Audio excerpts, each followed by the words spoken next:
Alhamdulillah nahmadu wa nasta'inu wa nastaghfiruh wa na'udzu billahi min syururi anfusina wa min sayyiati a'malina may yahdihillahu fala mudhillalah wa may yudlilhu fala hadiyalah.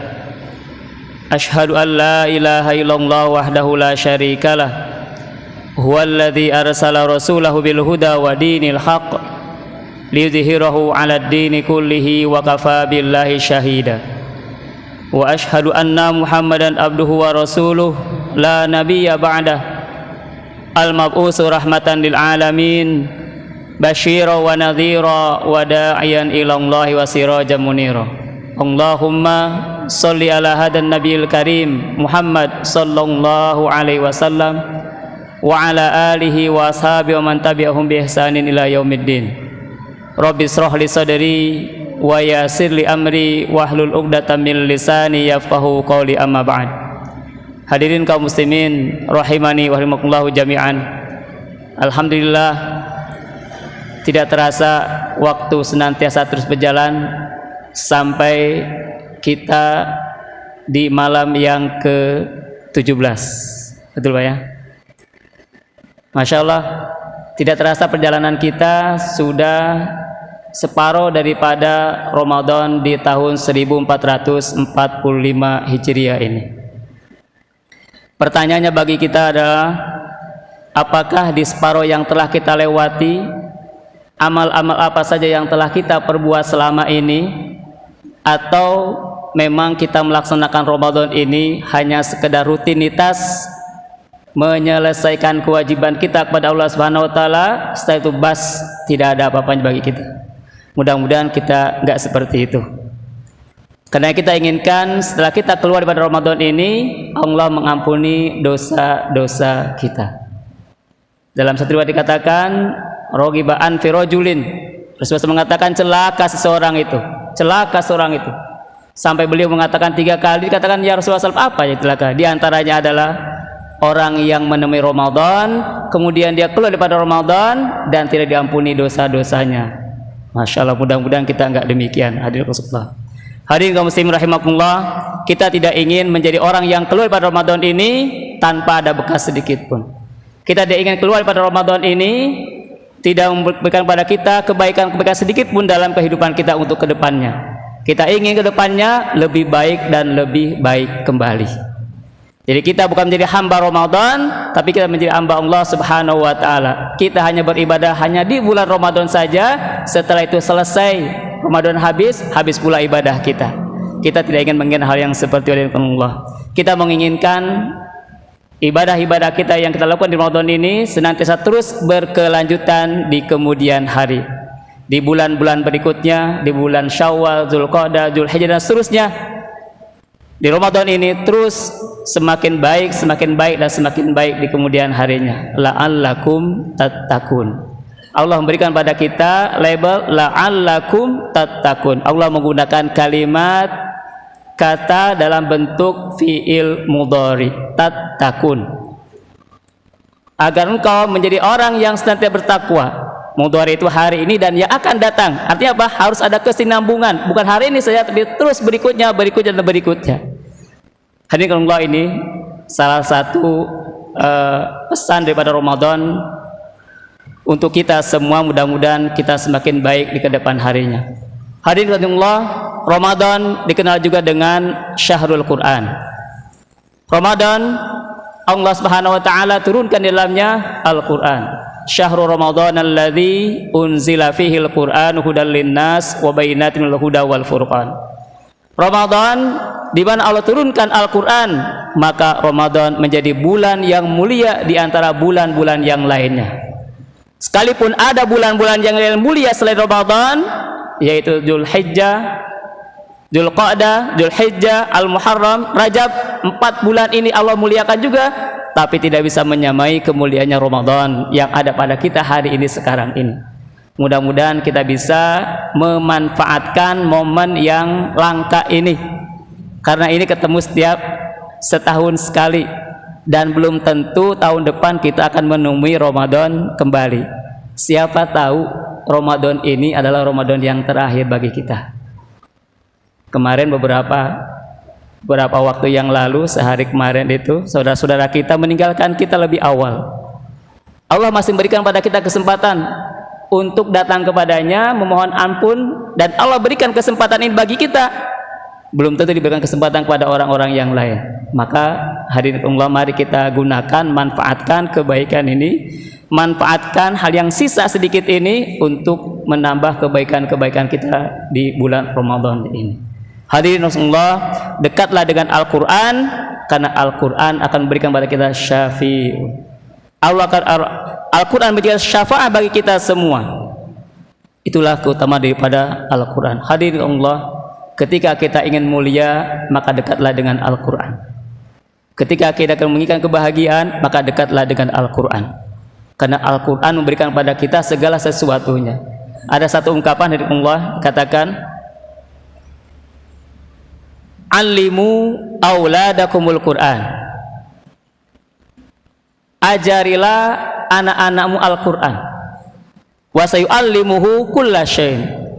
Wa su'allimuhum kulla syai'in. Dan Al-Quran akan mengajarkan kepada mereka segala sesuatunya. Maka ajarilah Al-Quran kepada anak-anak kita. Hadirin Allah, tadaburi Al-Quran, belah Al-Quran, maka dalam Al-Quran akan berikan kepada kita segala sesuatunya. Hadirin kaum muslimin rahimani wa rahimakumullahu jami'an.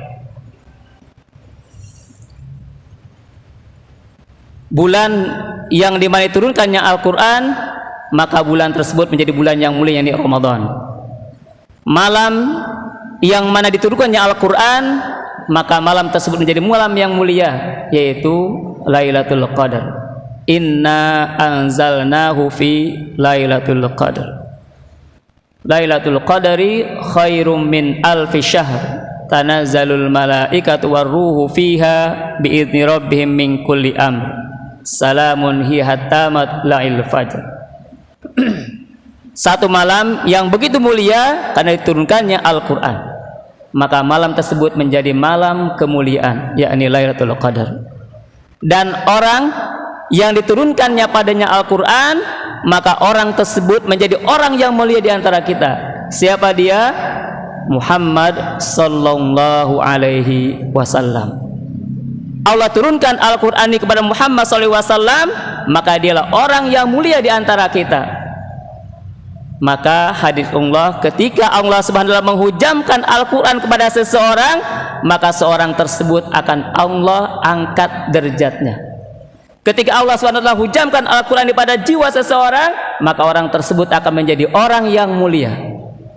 Bapak Ibu, mungkin kita masih mengingat dulu ada seorang anak yang punya keterbatasan, dia punya cacat, mohon maaf, berbicara pun dia kadang-kadang terputus-putus karena oksigen yang mengalir ke otaknya itu tersendat. Seketika sampai oksigennya baru bisa nyata kembali. Begitu Allah hujamkan pada dirinya Al-Quran, maka anak tersebut menjadi anak yang mulia. Masya Allah. Dan kemuliaannya bukan hanya pada anaknya saja, merembet kepada orang tuanya, kepada guru-gurunya, pendampingnya yang hafal anak tersebut Al-Quran. Tapi yang mendapatkan kemuliaannya bukan hanya dia saja, tapi orang tuanya juga mendapatkan kemuliaan daripada Al-Quran tersebut. Pak ya, masih ingat Najah itu Pak? Orangnya cacat tapi dia mampu menghafal Quran. Jalan ke Mekah, jalan kemana-mana, yang jalan kan bukan hanya Najah saja. Orang tuanya ikut, pendampingnya ikut, gurunya ikut, pembimbingnya juga ikut. Itulah kemuliaan Al-Quran. Begitu Al-Quran itu nancap pada diri seorang, maka orang tersebut akan menjadi orang yang mulia. Maka hadirin Allah, jangan pernah kita merasa ketika kita berinteraksi dengan Al-Quran, memahami mentadabbur Al-Quran, jangan pernah kita merasa nggak ada apa-apanya di dunia ini. Tidak. Sungguh orang yang seperti ini, kata Rasulullah SAW, khairukum man ta'allamal Qur'ana wa 'allamahu. Sungguh sebaik-baik orang yang belajar Al-Quran itu dan mengajarkannya. Sebaik-baik di antara kita adalah mereka yang belajar Al-Quran dan mengajarkannya. Belajar kemudian mengajarkannya. luar biasa. Hadirin Allah, sekali lagi mari kita raih kemuliaan ini dengan Al-Quran. Perbanyaklah berinteraksi dengan Al-Quran, terlebih-lebih di bulan yang Allah muliakan seperti sekarang ini, di bulan Ramadan ini. Dan jangan lupa pula ketika setelah Ramadan tetap juga kita senantiasa berinteraksi dengan Al-Quran, karena dia yang akan bawa kita kemuliaan-kemuliaan. Dan Rasulullah SAW sampaikan dalam hadis yang lain, katakan, taraktu fikum amroini lan tadillu abada intamasaktum bihima.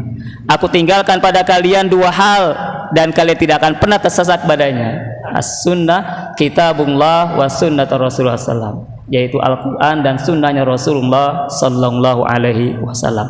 Maka mari hadiratullah kita berpegang teguh dengan Al-Quran, maka hidup kita akan berikan pada kita kebahagiaan baik di dunia maupun di akhirat kelak. Yakinlah Al-Quran akan berikan kepada kita segala sesuatunya. Dengan Al-Quran Allah akan berikan kepada kita kemudahan-kemudahan. Dengan Al-Quran Allah akan berikan kepada kita kemuliaan-kemuliaan. Yakin itu semua. Jangan pernah dalam diri kita merasa ragu dengan Al-Quran. Mereka dekat dengan Al-Quran, pasti Allah akan angkat derajatnya. Hadirin Allah, mudah-mudahan yang sedikit ini menjadi tazkirah khususnya untuk diri saya pribadi dan untuk kita semua. Mari kita senantiasa untuk berinteraksi dengan Al-Quran, karena Al-Quran hitungannya adalah huruf bukan ayat. Inilah aqulu alif lam mim harfun. Aku enggak mengatakan satu alif lam mim itu satu huruf. Walakina alifu harfun wal lam harfun wa mim harfun. Tetapi alif satu huruf, lam satu huruf, dan mim satu huruf. Walikuli harfin asyru hasanatin. Setiap hurufnya 10 pahala. Luar biasa. Itulah Al-Quran. Baik kita paham atau enggak paham baca Al-Quran, kita mendapatkan 10 pahala setiap hurufnya. Paham atau tidak paham.